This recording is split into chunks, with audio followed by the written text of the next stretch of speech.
இல்லை, இது ஒரு மிக கொடுமையான ஒரு சர்வாதிகார போக்கினுடைய உச்சமாக தான் இதை நம்ம பார்க்கணும். இன்னைக்கு அவங்கள அப்புறப்படுத்தியே தீரணும், இது பேச்சுவார்த்தை நடத்துகிற பேச்சுவார்த்தைங்கிற பேரில் மிரட்டல் தான் விடுக்கிறாங்க. இவங்க பேச்சுவார்த்தையே நடத்தலை. அமைச்சர் சேகர் பாபு பார்த்தீங்கன்னா திமுக அரசு ரொம்ப புத்திசாலித்தனமாக நடந்துக்கிறாங்க. அதாவது இவங்க ரொம்ப நல்லவங்க பாவம், ஆனால் நீதிமன்ற தீர்ப்பை தான் இப்போ இவங்க செயல்படுத்துகிறாங்க. நீதிமன்றம் கொடுத்த எல்லா தீர்ப்பையும் இவங்க செயல்படுத்திட்டாங்களா? இந்த விஷயத்தில் மட்டும் ஏன் இவ்வளோ துடிக்கிறாங்க? நைட்டு மாலையில் தீர்ப்பு வாங்கி இரவே அதை செயல்படுத்தணுங்கிற ஒரு ஆர்வம் எங்கேருந்து வருது? அப்போ இதுக்கு பின்னாடி என்ன நடக்குது அப்படிங்கிறத நம்ம பார்க்கணும். அப்போ எனக்கு இன்னொரு கேள்வி வருது. நேரு ஒரு டம்மி தான் போல இருக்கு. அவங்க வட சென்னையை சார்ந்தவங்க, அவங்க வட சென்னையை சார்ந்தவங்க தான். வட சென்னையினுடைய பூர்வீக குடியான்னு கேட்டால் பதில் கிடையாது. அவங்களுக்கு தமிழே வரமாட்டேங்குதுங்க. அந்த அம்மாவுக்கு, அந்த அம்மா உச்சரிக்கும் போது தூய்மை பணியாளர்னு சொல்ல வரல அந்த அம்மாவுக்கு. இவன் 500 கொடுத்தா, இவன் 1000 கொடுத்தா 1000 கொடுத்தவனுக்கு ஓட்டு, இவன் 1000 கொடுத்தா அவன் 1500 கொடுத்தா 1500 கொடுத்தவனுக்கு ஓட்டு. அப்படி தானே போட போகிறாங்க. அந்த தைரியம் தான் இந்த மக்களுக்கு, இந்த அரசியல்வாதிகளுக்கு வருது. இது இது இன்னும் அவங்களுக்கு புதுசு இல்லையே. 2009 ஈழப்படுகொலையில் இனம் செத்து கொண்டிருந்த போது மாநாட மயிலாட பார்த்தவர் தான் கருணாநிதி. அவருடைய வாரிசு மட்டும் கிட்ட நம்ம வேற என்ன எதிர்பார்க்க முடியும்?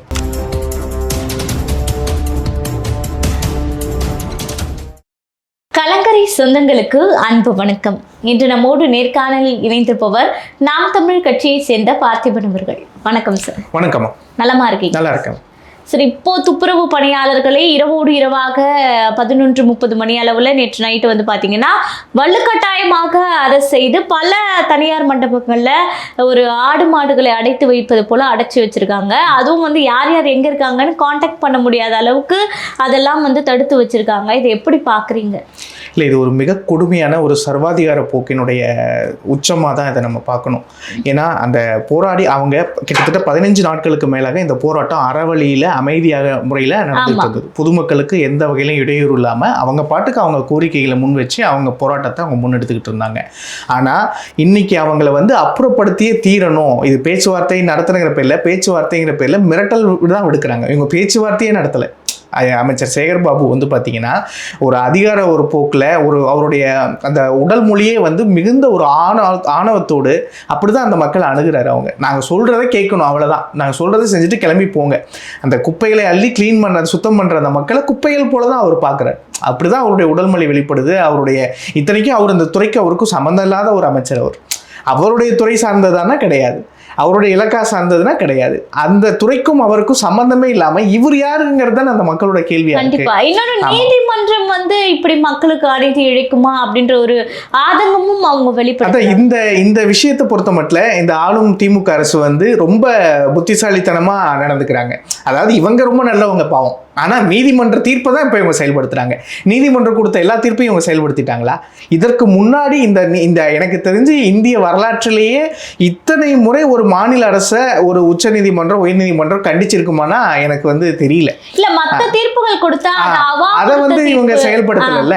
இல்ல சார், அதற்கு ஒரு முத்திரை கொடுப்பாங்க இல்லையா, அது அவா கொடுத்த தீர்ப்பு அப்படின்னு. அதான் இவங்களுக்கு சாதகமான, இவங்களுக்கு எப்படி சாதகமா வேணுமோ அதை பயன்படுத்திக்கோ. தீர்ப்பு இவங்களுக்கு சாதகமா வந்தா அது இவங்களுக்கு கிடைச்ச வெற்றி. இதே இவங்களுக்கு எதிர்ப்புறமா வந்து அது அவாக்களுடைய தீர்ப்பா மாறிடும். அது முழுக்க ஒரு சந்தர்ப்பவாதத்தினுடைய உச்சமாக தான் நம்ம இதை பார்க்கணும். இப்போ அதாவது நான் என்ன கேட்குறேன்னா, நீதிமன்றம் சொல்ல உத்தரவுகளை எல்லாத்தையுமே இவங்க நடைமுறைப்படுத்திட்டு தான் அடுத்த வேலையை பார்க்குறாங்களா? கண்டிப்பா. இப்போ இதுக்கு முன்னாடி எத்தனையோ பிரச்சனைகள், மக்கள் பிரச்சனைகள்ல நீதிமன்றங்கள் கண்டிச்சிருக்கு. இந்த அரசுக்கு கடினமா கூட இதெல்லாம் தீர்ப்புகள்லாம் நம்ம வந்திருக்கு. அது எல்லாத்தையும் நடைமுறைப்படுத்திட்டாங்களா? நிச்சயமா. அப்போ இந்த விஷயத்துல மட்டும் ஏன் இவ்வளவு துடிக்கிறாங்க? நைட்டு மாலையில தீர்ப்பு வாங்கி இரவே அதை செயல்படுத்தணுங்கிற ஒரு ஆர்வம் எங்கிருந்து வருது? அப்ப இதுக்கு பின்னாடி என்ன நடக்குது அப்படிங்கிறத நம்ம பார்க்கணும். அப்ப எனக்கு இன்னொரு கேள்வி வருது. நேரு ஒரு டம்மி தான் போல இருக்கு. அப்போ அவருக்கு ஏன்னா அவருடைய துறை தானே இது. நகர்ப்புறத்துறை அமைச்சர் யாரு? நகர்ப்புற வளர்ச்சித்துறை அமைச்சர் தான் நேரு. ஒன்று இந்த பிரச்சனையில் நேரு பேசணும். இல்லை அப்படின்னா எல்லா துறைகளுக்கும் கண்காணிக்க முதலமைச்சர் பேசணும். இவங்க ரெண்டு பேருமே இந்த விஷயத்துல இது வரைக்கும் வரவே. வட சென்னை அப்படின்னு எடுத்துக்கிட்டோம்னா இன்னைக்கு அந்த இடத்துல கட்டி ஆளக்கூடியது சேகர் பாபு அவர்கள் தானே. அந்த தாழ்மையை தான் நீங்க பயன்படுத்த. அதை அவங்க கட்சியில தாங்க வச்சுக்கணும். இது ஆட்சி. கட்சி அவர் வடச்சென்னையில் பெரிய ஆளுமையாக இருந்தால் அது அவர் திமுக கட்சி மாவட்ட செயலாளர் அதில் வேணால் அவருக்கு அமைக்கலாமே தவிர இது ஆட்சி சம்மந்தப்பட்டது இல்லையா. கட்சிக்கும் ஆட்சிக்கும் வித்தியாசம் இருக்குல்ல. அப்போ நான் என்ன புரிஞ்சுக்கிறேன்னா KN நேரு டம்மி தான் அப்படின்னு நினச்சிக்கிறேன். அவர் வந்து ஒரு என்ன சொல்கிறது, ஒரு திறமை இல்லாத அமைச்சராக தான் திமுக பார்க்குது போல. அப்போ அதை அவரை விட ஸ்மார்ட்டாக ஹேண்டில் பண்ணக்கூடியவராக இவங்க சேகர் பாபுவை பார்க்குறாங்க அப்படின்னு நான் நினைக்கிறேன். அதனால தான் இவர் வந்து தனிப்படுத்த பரிவர்த்தனை செஞ்சுட்டு இருக்காரு. கிச்சன் கேபினெட் மூலமாக இவர் தான் ஆதிக்கம் செலுத்துறாரு அப்படின்னு அவருடைய நீங்கள் சொல்கிற மாதிரி அந்த சேகர் பாபுடைய ஆதிக்கத்தை நான் இப்படிதான் பாக்குறேன். நான் இன்னொரு விஷயம் சார், இப்ப மேயர் பிரியா அப்படின்றவங்க அதே வட சென்னையில இதே மக்களோட மக்களாக வாழ்ந்த ஒரு நபர். சோ அந்த இடத்துல இருந்து அவங்க வந்திருக்காங்கன்றதை திமுக தான் ப்ரோமோட் பண்ணி காட்டுச்சு. இன்னைக்கு அவங்களே அந்த மக்களை கைவிடும் போது அவங்களால அதை ஏற்றுக்கொள்ள. இதுதான் வந்து திமுக போடுற திராவிட கட்சிகள் போடுற நாடகம். இப்ப நீங்க சொல்றீங்கல்ல, அவங்க வந்து வட சென்னையை சார்ந்தவங்க, அவங்க வட சென்னையை சார்ந்தவங்க தான். வட சென்னையினுடைய பூர்வீக குடியான்னு கேட்டா பதில் கிடையாது. அவங்களுக்கு தமிழே வரமாட்டேங்குதுங்க. அந்த அம்மாவுக்கு அந்த அம்மா உச்சரிக்கும் போது தூய்மை பணியாளர்னு சொல்ல வரல. அந்த அம்மாவுக்கு தூய்மைன்னு அது கூட கீழே கண்டனங்களுக்கு விளையாட்டு ஒரு நகைச்சுவைக்குள்ளாகுது. அப்படி இருக்கிறவங்க அவங்களுக்கு எப்படி அந்த மக்களுக்கு என் மொழியே புரியாத அந்த பொண்ணுக்கு எப்படி எங்களோட வழி புரியுங்கிறது தான் கேள்வி. கொசு வழங்கும் விடாம நடத்துறவங்க தான். அப்போ அவங்களுக்கு தமிழே வரல. தமிழே இப்போ அவங்களுக்கு, அதாவது இப்போ நானும் நீங்களும் எப்படி சரளமாக தமிழ் பேசுகிறோம், நம்மளுடைய தாய்மொழி வாழ்வியல் மொழி ரெண்டுமே தமிழ் தான். ஆனால் அப்படி நமக்கு இப்போ இன்னொரு புதிதாக ஒரு ஹிந்தியோ தெலுங்கோ நமக்கு வந்து வராது. ஏன்னா நம்மளுடைய வாழ்வியல் மொழி இல்லை, நம்மளுடைய தாய்மொழி இல்லை. அப்போ இங்கே தான் பிறந்தவங்க, இங்கே தான் வளர்ந்தவங்கன்னா அவங்களுக்கு அந்த மொழியே வரலையே. அப்போ அவங்க வீட்டில் என்ன மாதிரி உலக தெலுங்கு மொழி பேசுகிறாங்களோ என்னவோ அப்படிதான் நம்ம பார்க்க. இல்ல இதுல இன்னொரு விஷயம் என்னன்னா, இது எல்லாம் இந்த விஷயத்துல சம்பந்தப்படுறவங்க யாருன்னு பாருங்க. சேகர் பாபு, அமைச்சர் சேகர் பாபு, மேயர் பிரியா, KN நேரு, அப்புறம் ஐயா ஸ்டாலின். அதுக்கப்புறம் இப்ப இவங்க எந்த கம்பெனிக்காக இப்ப இவங்க போராடிட்டு இருக்காங்க, ராம்கி. அந்த கம்பெனி எங்க இருந்தது? எங்க அந்த கம்பெனியோட தலைமையகம் எங்க செயல்படுது? ஆந்திரா.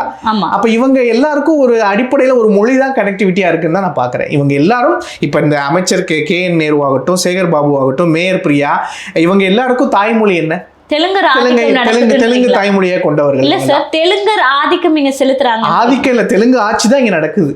அதுதான் நடக்குது தமிழ்நாட்டில். இது வந்து நான் என்ன சொல்கிறேன்னா, பேசாமல் தமிழ்நாட்டை தலைமைச் செயலகத்தை ஆந்திராக்கோ இல்லை தெலுங்கானாக்கோ மாற்றிடலாங்கிறது தான் நான் பெட்டராக இருக்கும்னு நினைக்கிறேன். நான் எதுக்கு இது பேருக்கு இங்கே ஒரு ஆட்சி நாங்கள் ஓட்டு போட்டு நாங்கள் தேர்ந்தெடுக்கணும்னு என்ன இருக்குது?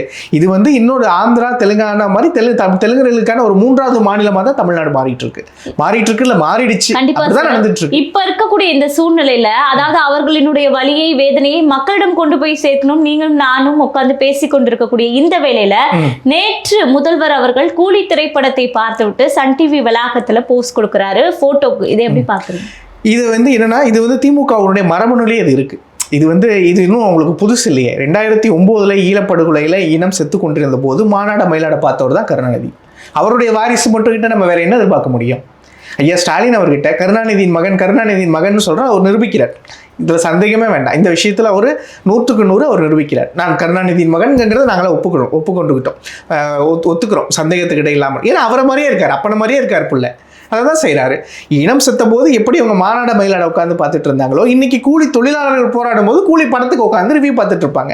வேணா இன்னைக்கு போய் நம்ம வேணா ரிவ்யூ வேணா கேட்கலாம். படம் எப்படிங்க இருந்தது, ஐயா ரஜினிகாந்த் எப்படி நடிச்சிருந்தாரு, ஸ்ருதிஹாசன் எப்படி நடிச்சாங்கன்னு வேணா விமர்சனம் வேணா நம்ம அவங்ககிட்ட பேசலாம். இந்த மக்கள் பிரச்சனையை நம்ம பேச முடியும்.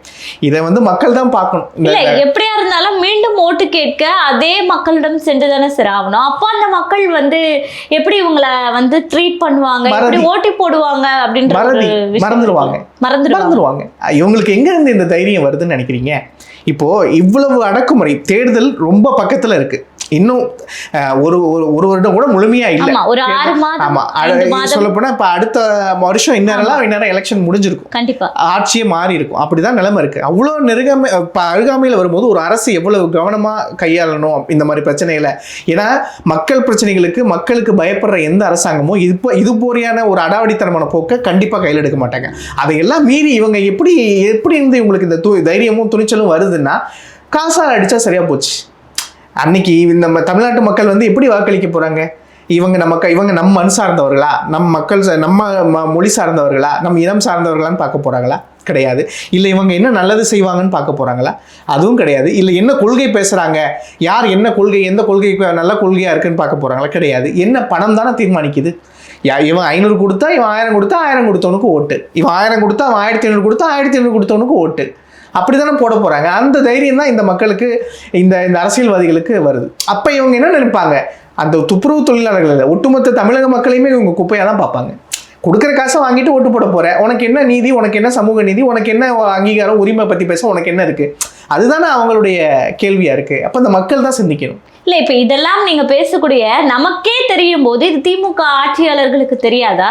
இந்த மாதிரி மக்கள் வந்து புறக்கணித்தா நம்மையும் புறக்கணிக்கும் காலம் வரும்ன்றது திமுக உணராதா? இல்ல அவங்க உணர்ந்துருந்தா அவங்க ஏன் அப்படி செய்ய போறாங்க? ஏன்னா 10 வருட காலம் இவங்க வந்து ஓரங்கட்டப்பட்டாங்க. என்ன காரணத்துக்காக? அவங்க கடைசியா அந்த 5 ஆண்டுகள் ஆட்சி அவங்கள 10 வருஷ காலம் மக்கள் தூக்கி ஓரமா வச்சுட்டாங்க. ஐயோ ஆளை விடுங்க அப்படின்னு. இதே கடந்த முறை திமுக ஆட்சி கட்டுல இருந்து இறங்கும் போது என்ன காரணத்துக்காக இறக்கப்பட்டாங்க? நிலம் சூறையாடப்பட்டது, கட்ட பஞ்சாயத்து, கட்டவிழ்த்து விடப்பட்ட வன்முறை அப்படின்னு ஒரு கோர தாண்டவத்தையே அவங்க ஆடினாங்க. அதெல்லாம் சகிக்க முடியாம தான் மக்கள் என்ன பண்ணாங்க, அதிமுகவை மறுபடியும் தேர்ந்தெடுத்தாங்க. இப்போ மறுபடியும் 10 ஆண்டு காலத்துல இவங்க என்ன பாடம் கத்துக்கிட்டாங்க? அதை விட அதுக்கு சற்றும் குறைவில்லாத ஒரு சூழ்நிலை தானே இப்போ நடந்துகிட்டு இருக்கு. எவ்வளவு போராட்டம், எவ்வளவு வன்முறை, எத்தனை சாதிய படுகொலை, வேங்கை வயல் தொடங்கி எத்தனை சாதிய படுகொலை, அந்த கோவில்களுக்குள்ள ஒரு தலித் இளைஞர்களை விடாம அடிச்சது, அதுவும் திமுகக்காரர் தான் அடிச்சாங்க. அப்புறம் வேங்கை வயல்ல மலம் கலக்கப்பட்டதா ஒரு பிரச்சனை, அது இன்ன வரைக்கும் அது யாரும் கண்டுபிடிக்க முடியல. அதுக்கப்புறமேட்டு இப்ப பாருங்க சமீபத்தில் அஜித் படுகொலை, கவின் படுகொலை, எத்தனை அனுதினம் அதாவது இன்னைக்கு டெய்லி ஒரு விடிஞ்சதுன்னா இன்னைக்கு என்ன நடந்தது அப்படிங்கிற மாதிரி எங்க கொலை விழுந்துச்சோ என்ன நடந்துச்சோங்கிறது நமக்கு தெரியல சார். ஆனா அவங்க ஆட்சியை பொறுத்தவரையும் சமூக நீதி விடுதி அப்படின்னு சொல்லிட்டு பெயர்லாம் வைக்கிறாங்கல்ல, சமூக நீதியை காத்துட்டாங்க அப்படின்றத விளம்பரப்படுத்துறாங்க. இதை எப்படி எனக்கு கவுண்டமணியினுடைய நகைச்சுவை காட்சி தான் ஞாபகத்துக்கு வருது. நாய்க்கு பேர் வச்சு சோறு வச்சியாங்கிற மாதிரி பேர் மட்டும் தான் அவங்க வைப்பாங்க. இவங்களுடைய வெறும் மாடல் தான் நாங்கள், இது விளம்பர ஆட்சி தான் நடந்துகிட்டு இருக்கு. டெய்லி ஒரு ஃபோட்டோ ஷூட்டு, மேக்கப். இவங்க வந்து இந்த தூய்மை பணியாளர்கள் வந்து அந்த ஒரு கமெண்ட் கூட சமூக வலைதளங்கள் இன்னைக்கு காலையிலேருந்து பரவிட்டு இருக்கு. அதில் ஒரு திமுக தொண்டன் சொல்கிறான், நீங்கள் வந்துட்டு என்ன இவங்கெல்லாம் மேக்கப் போட்டுட்டு வந்து நிற்கிறாங்க, இவங்க ஏன் உங்களுக்கு நிறைய சம்பளம் இருந்தால் கலெக்டர் வேலைக்கு போக வேண்டியது தானே, என்னத்துக்கு குப்பை எல்லாம் வரீங்க அப்படின்னு. இப்போ எவ்வளோ ஒரு ஆணவ போக்கு. இதுதான் திமுகவுடைய மரபு.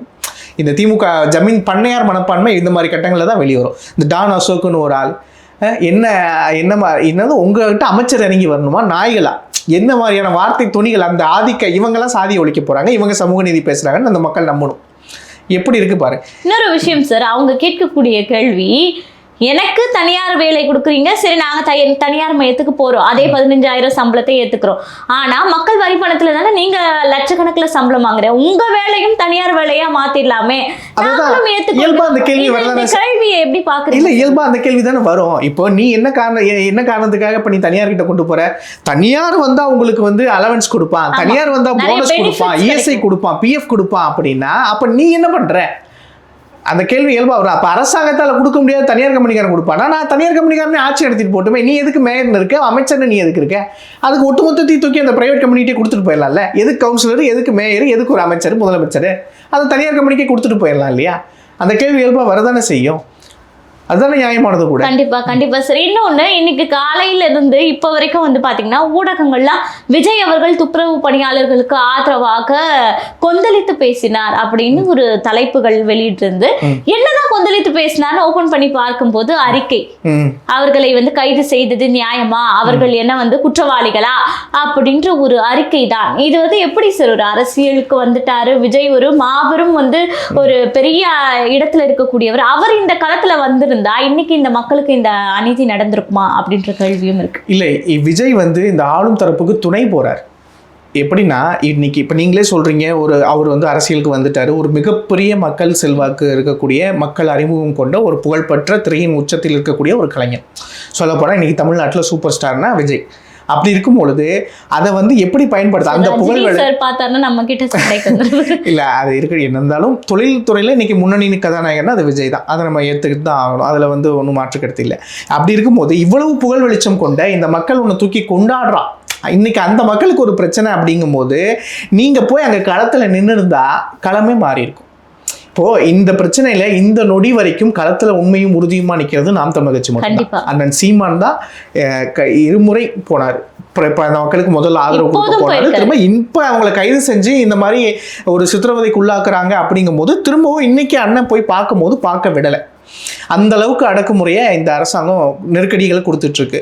இப்போ நீங்கள் அண்ணன் சீமான் நாங்கள் அப்படின்னா நாங்கள் எங்களுக்கு எந்த ஊடக வெளிச்சம் கிடையாது, திரை கவர்ச்சி கிடையாது, இந்த மாதிரி ஒரு பெரிய விளம்பரம் அந்த ஊடக ஒத்துழைப்புலாம் எங்களுக்கு கிடையாது. அப்படி இருக்கும்போது எங்களுக்கு கிடைக்கிற வெளிச்சத்தை விட மக்கள் திரள் ஆதரவை விட ஒரு கலைஞன் ஒரு நடிகன் அப்படின்னா தமிழ் இனத்தில் வந்து இன்னைக்கு ஒரு பெரும் வரவேற்பு வந்துடுது. இயல்பா இப்போ நீங்கள் அங்கே ஒரு நடிகை வராங்க, ஒரு நடிகன் வராங்கன்னா ஒரு கூட்டம் கட்டுக்கடங்காமல் கூடிடுது.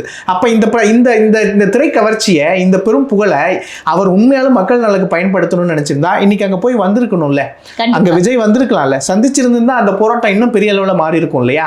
இன்னும் ஒரு பெரிய நெருக்கடியை அரசுக்கு கிடைச்சிருக்கணும்ல, அதை கொடுத்துருக்கலாம்ல, கொடுக்க முடியும்ல. அந்த உயரத்தில் இருந்துக்கிட்டு அந்த போராடக்கூட மக்களை நேரில் போய் கூட சந்திக்காம அந்த மக்களுக்கு பிரதிநிதிகளை கூப்பிட்டு வச்சு பனையுள்ள உங்களுக்கு கெஸ்ட் ஹவுஸில் உட்காந்து பார்த்தீங்கன்னா இது எவ்வளோ பெரிய அயோக்கியத்தம். அப்போது ஆளுங்கட்சியை எந்த விதத்துலையும் பகச்சிக்காம இது வந்து துணை போகிற போக்கு தானே இது அந்த ஆளுங்கட்சியை விட ஒரு மிகப்பெரிய கொடுமையான நடவடிக்கை தானே இது. எவ்வளோ அசிங்கம் இதெல்லாம். இதையும் நம்பி ஒரு கூட்டம் இன்னைக்கு போகுதுன்னா அப்புறம் இந்த மக்களை யார் காப்பாற்ற முடியும்? திரையில் நடிக்கிறவங்க தரையில் நடிக்க வந்தாங்கன்னா அப்புறம் நம்ம என்ன பண்ண முடியும்?